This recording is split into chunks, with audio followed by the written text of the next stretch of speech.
Live cities की night bulletin दिन भर बिहार में आपका स्वागत है। मैं गरिमा भारती। सबसे पहले आज की सुर्खियों पर एक नजर। नीति आयोग की नई रिपोर्ट में बिहार ने यूपी को पछाड़ा। मुख्यमंत्री नीतीश कुमार समाज सुधार अभियान के तीसरे चरण में आज पहुंचे सासाराम। दूसरे राज्यों से बिहार आने वाले पियक्कड़ों को मुख्यमंत्री ने साफ शब्दों में चेताया। जीतन राम मांझी की पार्टी हमने बीजेपी पर किया अब तक का सबसे बड़ा हमला। कह दिया हम के 4 विधायक हट जाएं तो राम राम करने लगेगा एनडीए। मांझी ने अपने आवास पर दिया ब्राह्मण भोज। बीजेपी ऑफिस के सामने प्रदर्शन कर रहे वार्ड सचिवों पर पुलिस ने किया लाठीचार्ज। विशेष राज्य के दर्जे को लेकर पीएम मोदी को बिहार से भेजा जाएगा 1 करोड़ पत्र। 7 बार के सांसद रहे जेडीयू के किंग महेंद्र का निधन। पीएम सीएम ने जताया शोक। मुजफ्फरपुर बॉयलर ब्लास्ट मामले में फैक्ट्री मालिक समेत 7 लोगों पर प्राथमिकी दर्ज और सूबे के कई जिलों में कल हो सकती है बारिश। अब खबरें विस्तार से। नीति आयोग की रिपोर्ट इस बार बिहार के सियासी गलियारों से लेकर अन्य तबकों को खुश कर देगी। खासकर हेल्थ सेक्टर के लोग तो इस रिपोर्ट पर फूले नहीं समाएंगे। नीति आयोग की रिपोर्ट के अनुसार स्वास्थ्य के क्षेत्र में बिहार की रैंकिंग में काफी सुधार हुआ है। स्वास्थ्य विभाग की सुविधाओं में बिहार ने यूपी को पछाड़ दिया है। बिहार में देश की रैंकिंग में 18वें नंबर पर है, जबकि यूपी 19वें नंबर पर। इस लिस्ट में केरल पहले नंबर पर है। दरअसल नीति आयोग की इन दिनों काफी किरकिरी हो रही थी। खासकर शिक्षा के क्षेत्र में बिहार को फिसड्डी कहे जाने पर नीति आयोग के कार्यों की आलोचना हो रही थी। सीएम नीतीश कुमार समाज सुधार अभियान के तहत आज सासाराम पहुंचे। वहां उन्होंने शराबबंदी को लेकर लोगों को जागरूक किया। सीएम के मंच से कई महिलाओं ने शराबबंदी के लाभ गिनाए।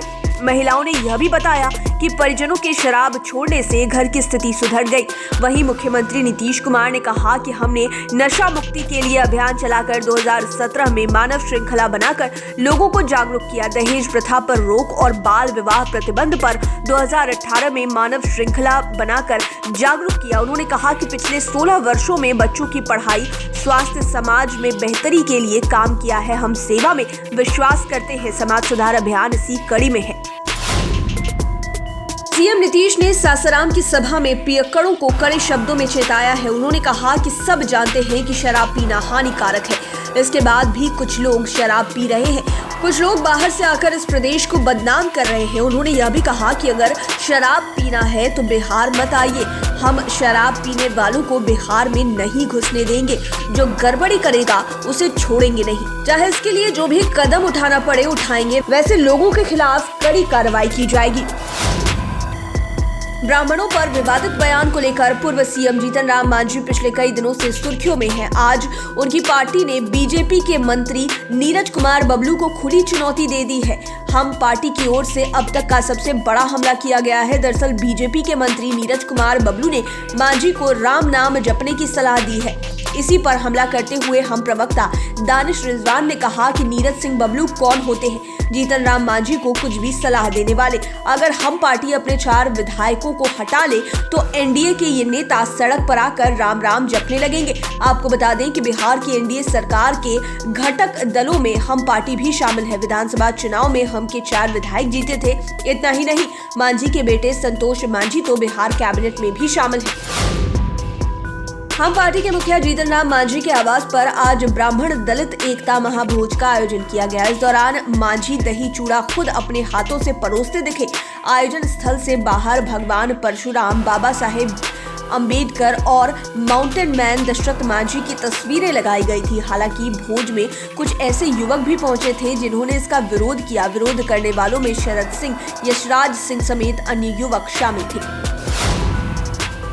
पटना में बीजेपी दफ्तर के सामने आज जमकर हंगामा हुआ। बहाली रद्द किए जाने के विरोध में वार्ड सचिवों ने बीजेपी दफ्तर का घेराव किया।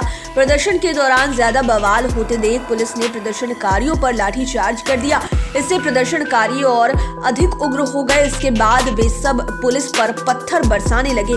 पुलिस ने प्रदर्शनकारियों पर वाटर कैनन का भी इस्तेमाल किया। पानी की बौछारों और लाठीचार्ज के बावजूद प्रदर्शनकारी हटने को तैयार नहीं हुए। बाद में बल प्रयोग कर भीड़ को हटाया गया। आपको बता दें कि 4 साल पहले वार्ड सचिवों की बहाली हुई थी और उस बहाली को रद्द कर दिया गया है। इसी का वार्ड सचिव विरोध कर रहे हैं। बिहार को विशेष राज्य का दर्जा मिले, इसके लिए अब बिहार के प्राइवेट स्कूल भी सामने आ गए हैं। प्राइवेट स्कूलों के बच्चों सहित उसके शिक्षक, कर्मी और अभिभावक इस बाबत प्रधानमंत्री नरेंद्र मोदी को पत्र लिखेंगे। इस संबंध में private school and welfare association के राष्ट्रीय अध्यक्ष इस्माइल अहमद ने मीडिया से कहा कि प्रधानमंत्री को 1 करोड़ पत्र भेजकर बिहार को विशेष राज्य के दर्जे की मांग की जाएगी। नीतीश कुमार लगातार यह मांग कर रहे हैं। उनकी इस मांग को प्राइवेट स्कूल मजबूती देगा। उन्होंने कहा कि इसकी शुरुआत नए साल से 2 जनवरी से किशनगंज से की जाएगी। जेडीयू के राज्यसभा सांसद महेंद्र प्रसाद उर्फ किंग महेंद्र का निधन हो गया है। उन्होंने दिल्ली के अपोलो अस्पताल में देर रात 12:30 बजे अंतिम सांस ली। वे लंबे समय से बीमार चल रहे थे। उनकी उम्र लगभग 81 साल थी। 1940 में उनका जन्म हुआ। वे बिहार के सबसे अमीर सांसदों में से एक थे। उनकी संपत्ति लगभग 4000 करोड़ की है। किंग महेंद्र पहली बार कांग्रेस के टिकट पर 1980 में लोकसभा के लिए चुने गए थे। इसके बाद वह जनता दल से जुड़ गए। 1985 में वह पहली बार राज्यसभा के सांसद बने। बाद में किंग महेंद्र लालू प्रसाद यादव की पार्टी राष्ट्रीय जनता दल से राज्यसभा के लिए नामांकित किए गए। बाद में किंग महेंद्र जेडीयू में आए और वर्तमान में जेडीयू के ही सांसद थे। किंग महेंद्र के निधन पर प्रधानमंत्री मोदी, राज्यपाल फागू चौहान, मुख्यमंत्री नीतीश कुमार समेत सियासी गलियारे से लेकर मेडिकल सेक्टर तक के लोगों ने शोक जताया। किंग महेंद्र जहानाबाद के रहने वाले थे।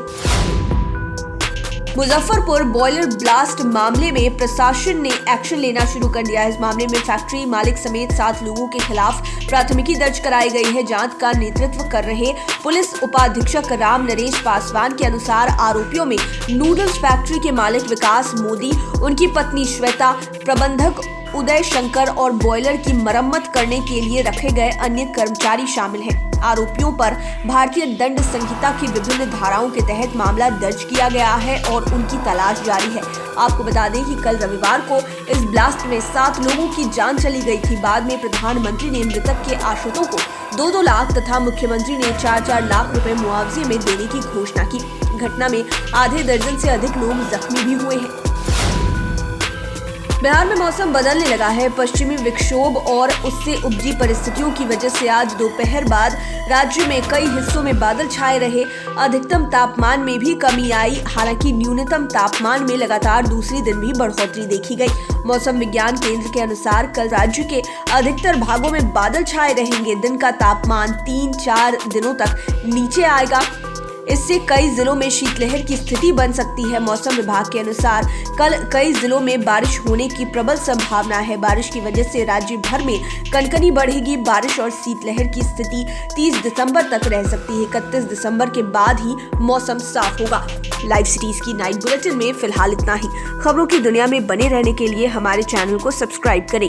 ये वीडियो फेसबुक पर देख रहे हैं तो पेज को लाइक करें। साथ ही साथ हमें ट्विटर पर जरूर फॉलो करें। धन्यवाद।